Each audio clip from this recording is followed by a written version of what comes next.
Welcome to this Saturday Travel and History Tip, and today we are going to the AMA Museum. The International Aero Modeling Center is located in Muncie, Indiana, off Highway 67. Members are encouraged to tour the AMA headquarters, the National Model Aviation Museum, and enjoy the International Flying Site. This beautiful 1,000-acre site features flying facilities for all forms of aero modeling. Grass is kept manicured to facilitate model recovery, and roads are developed to aid in model retrieval. We have been to many of these types of events, and I want to tell you why. First, I want to take you through the museum. It is only open April through October. They have tons of historical information, and if you're really into this kind of thing, you could spend hours and hours there looking at all of the displays, and they talk about the historical and some of the first control line gas-powered models. They have a section on the history of aero modeling and many old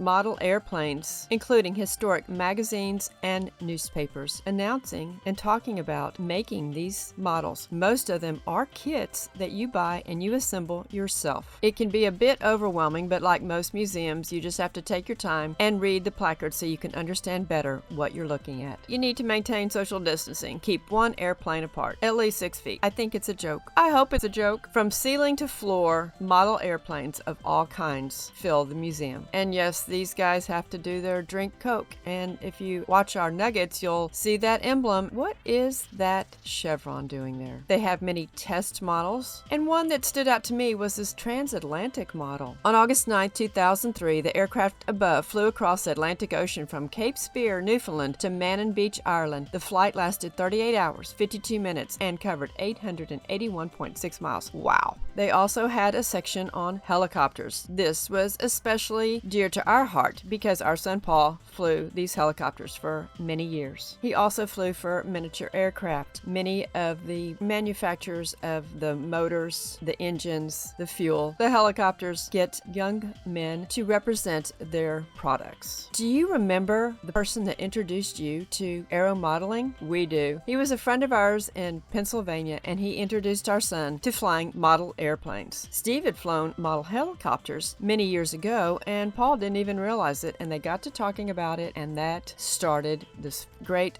father-son project that lasted many years. Paul was really good at it and has owned many helicopters through his teens and still has all of these guys. If you want to watch him fly his different helicopters, you'll have to watch the end of this video. Back to the museum, filled with models of all shapes and sizes, from gliders to circus acts, from biplanes to jets. One of the most fascinating parts was the old equipment that they had on display. They had the model of this man who was the judge, and he's protected by this cage and pylons. These things can get out of control and become very dangerous, especially the helicopters. When they crash, all kinds of parts can go flying. Control line Navy carrier. This was a cute display. They called this little guy USS Small Fry. An event was sponsored by the United States Navy and intended to duplicate the challenges of naval aviation. Many control line models and models of all types and kinds filled the museum. This was an interesting sign. It was from a hobby shop. It was the original sign from Reginald Denny's hobby shop in Hollywood, California, circa 1950s to 1960s. Just don't know what you're going to run into at a museum. They had a mock hobby shop which was filled with boats, airplanes, trains, cars, an old school cash register, gliders, boxes filled with models, wheels. I don't know how a kid could figure out which one that he wanted. They had an incredible display on the motors and engines that run the helicopters and airplanes. Some are electric and some are fuel. The radios are incredibly important, and they have a display of the radios that control these aircraft. In the early 2000s, Spectrum came out with one that did not fly on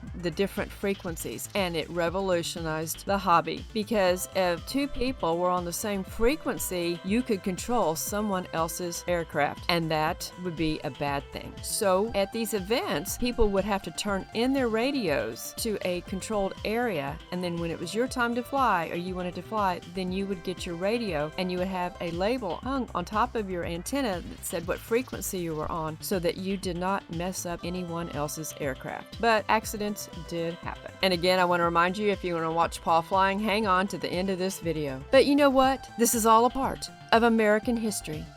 Learn it. Love it. Appreciate it. Don't let them steal our history. Teach children our American history. And next Saturday, a close shave at a barbershop. It's a barbershop museum. It was incredible. Hope you watch the Saturday Travel and History Tips. And now for Paul Fine.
Thank you.